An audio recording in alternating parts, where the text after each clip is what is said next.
बिस्मिल्लाहिर्रहमानिर्रहीम। Applied anatomy का topic है जिसमें एब्डामेन को आम ज़ुबान में जिसको हम पेट कहते हैं 9 रीजन में डिवाइड किया गया है। 9 रीजन में 1 2 3 4 5 6 7 8 9 और यहाँ पर इस एब्डामेन को 9 रीजन में डिवाइड किया गया है। लेकिन ये फर्स्ट प्लेन या ये लाइन जो हमें नज़र आ रही है इसको ट्रांसपाइलोरिक प्लेन कहते हैं, क्योंकि यहाँ पर जो स्टमक है और स्टमक का जो पाइलोरिक रीजन है उस बॉर्डर से ये गुज़रता है, ये लाइन, ये प्लेन, तो ट्रांसपाइलोरिक प्लेन इसको कहते हैं। और ये वाला ख़त या ये वाला लाइन या प्लेन ट्रांस ट्यूबरक्यूलर प्लेन कहलाता है, क्योंकि ये इलियक के ट्यूबरकल क्रेस्ट बॉर्डर से गुज़रता है, इसलिए इसको ट्रांस ट्यूबरक्यूलर प्लेन कहते हैं। ये दो लाइन आपके एब्डोमेन को 9 रीजन में डिवाइड करते हैं। अच्छा, अब ये वाला लाइन जो है, ये प्लेन, ये क्लेविकल के मिड से, राइट और लेफ्ट दोनों के क्लेविकल के मिड से क्या होते हैं, निकलते हैं। और यहाँ पर मिड एंगुलर पॉइंट जो होता है वहाँ से ये वहाँ जाकर ये मिलता है दोनों बोथ साइड पर। ये वर्टिकल लाइन जो आपको नज़र आ रहा है, ये हॉरिजॉन्टल लाइन है।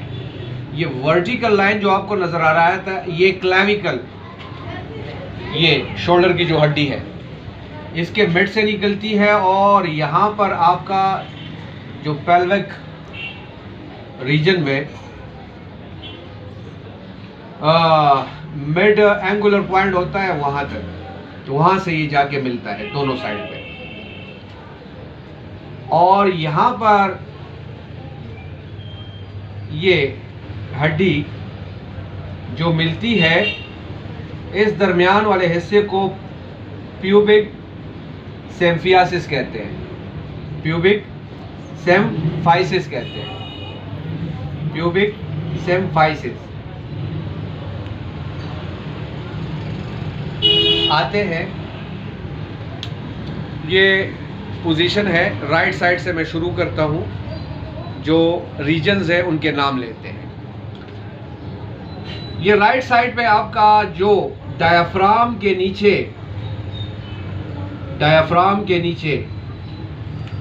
ये आपका जो स्टर्नम आया हुआ है, ये चेस्ट और ऐसे एरिया है, दरमियान में स्टर्नम है, इसके एंड से यहाँ से ये रिब्स के नीचे, डायाफ्राम के नीचे जो एरिया शुरू होता है ये एब्डोमेन कहलाता है। और नीचे नाव के नीचे तक, सेक्स ऑर्गन से थोड़ा सा ऊपर तक ये फैला हुआ है।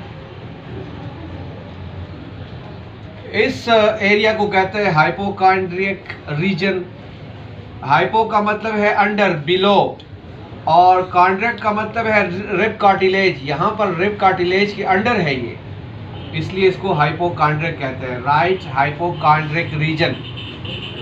दूसरा हमारे पास राइट लुम्बर रीजन है, क्योंकि रीढ़ की हड्डी में L1, L2, L3, L4, L5 border से ये गुजरता है, L5 वर्टिब्रा से ये गुजरता है, लिहाजा इसको राइट लुम्बर कहते हैं। और राइट साइड पर राइट एलियक फोजा या राइट इलियक रीजन कहलाता है, राइट इलियक रीजन। इसी तरह 3 पार्ट्स इस साइड पे, 3 पार्ट्स उस साइड पे, आपके लेफ्ट साइड पे। ये लेफ्ट हाइपोकॉन्ड्रिक रीजन है, ये आपका राइट लुम्बर है, लेफ्ट लुम्बर है, और ये आपका लेफ्ट एलिक रीजन है।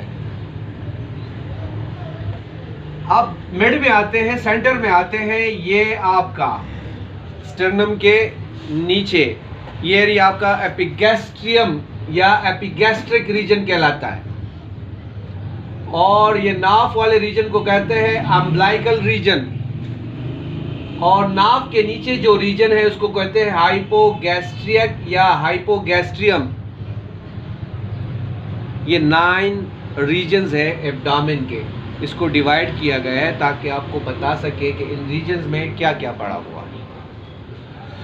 स्टार्ट करते हैं हाइपोकॉन्ड्रिक रीजन से।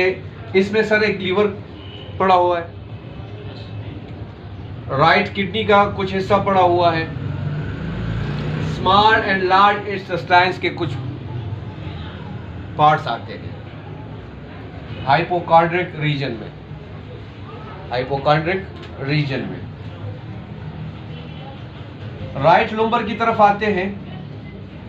इसमें आपका असेंडिंग कॉलन होता है जो लार्ज इंटेस्टाइन का हिस्सा है, राइट किडनी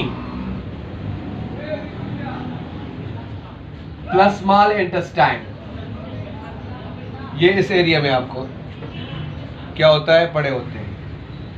राइट इलियक, इस एरिया में आपका अपेंडिक्स जो लार्ज इंटेस्टाइन से मुंसलिक होता है, सीकम ये भी लार्ज इंटेस्टाइन का पार्ट है, असेंडिंग कॉलन ये भी लार्ज इंटेस्टाइन का पार्ट है, और थोड़ा सा स्मॉल इंटेस्टाइन,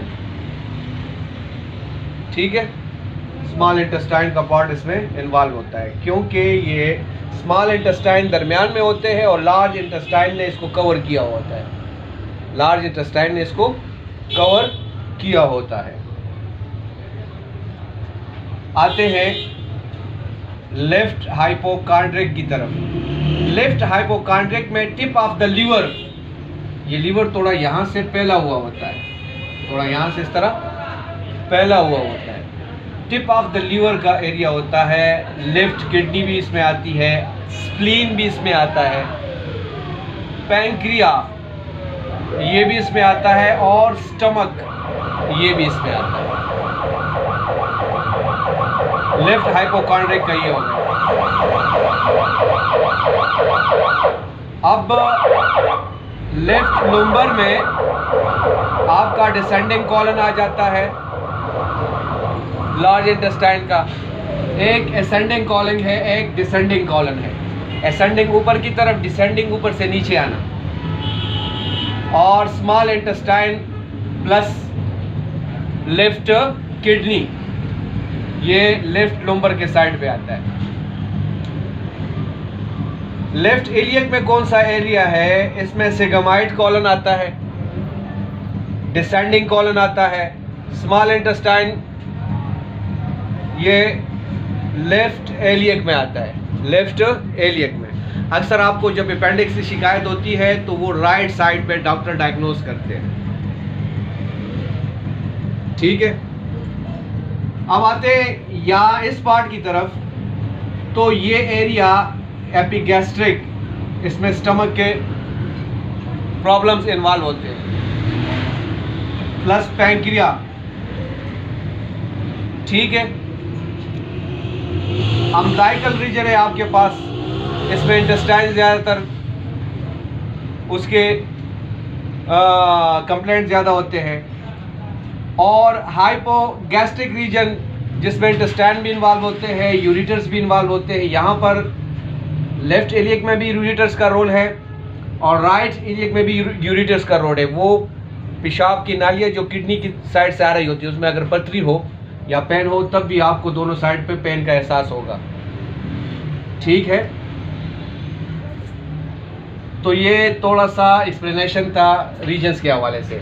अब जब मरीज़ डॉक्टर के पास आता है तो उसने या यहाँ पे हाथ रखा होता है, या यहाँ पे हाथ रखा होता है, या नाक के दरमियान हाथ रखा होता है, या साइड पे हाथ रखा होता है कि डॉक्टर साहब मुझे पेन हो रहा है। फिर डॉक्टर साहब उसको फिजिकल एग्जामिनेशन के लिए एग्जामिनेशन टेबल पे लेटाते हैं, फिर उसको प्रेस करते हैं, देखते हैं। अगर इस एरिया में उसको पेन हो रहा है तो यहाँ पर उसको जिगर थोड़ा बड़ा हुआ महसूस होगा। अक्सर हेपेटाइटिस या यरकान गैस के पेशेंट को होता है। यहाँ पर गॉल ब्लैडर भी है, यहाँ पे क्या है, सॉरी मैं लिखना भूल गया, यहाँ हाइपोकॉन्ड्रियम में आपका गॉल ब्लैडर भी है। क्या है? Gall bladder.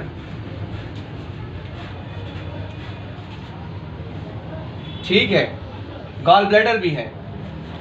अगर स्टेरनम के नीचे वो शिकायत कर रहा है कि डॉक्टर साहब यहाँ पे दर्द हो रहा है, वो हो रहा है, तो फिर हम स्टमक की तरफ ज़्यादा क्या करते हैं, हमारा जहन होता है। इसी तरह लेफ्ट लुम्बर या राइट लुम्बर में ये पार्ट्स होते हैं, तो उससे डायग्नोजिंग में ज़रा आसानी हो जाती है। किस चीज़ में आसानी हो जाती है? डायग्नोजिंग में, कि कौन सा पार्ट इफेक्ट हो रहा है और उसके ये अलामत सामने आ रहे हैं। Thank you.